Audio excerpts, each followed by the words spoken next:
Hello, it's Susan here from Komori no Hime Cosplay, and welcome back to the 20 Years of Anime series, where we're counting down to the year 2020 using costumes.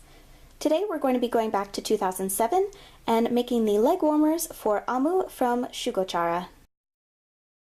To make Amu's leg warmers, I started by making a pattern out of wrapping paper that is a bit thinner at the top and wider at the bottom, and we're going to use this to cut 4 of the pieces out of some red plaid material. I'm just using a calico.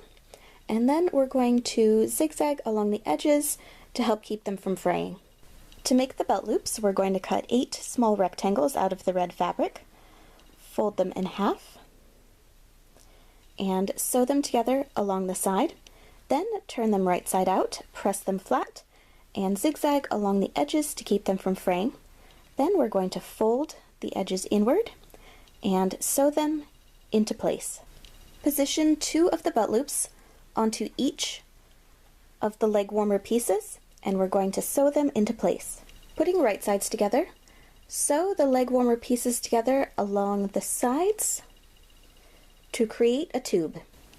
Turn the leg warmer right side out and hem the top of the leg warmer using a rolled hem. And at the bottom, we're going to sew a gathering stitch.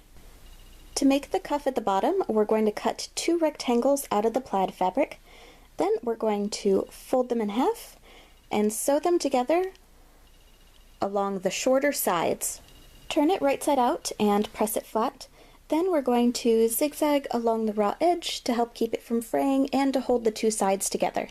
Sew the cuff to the bottom edge of the leg warmer, gathering it to fit.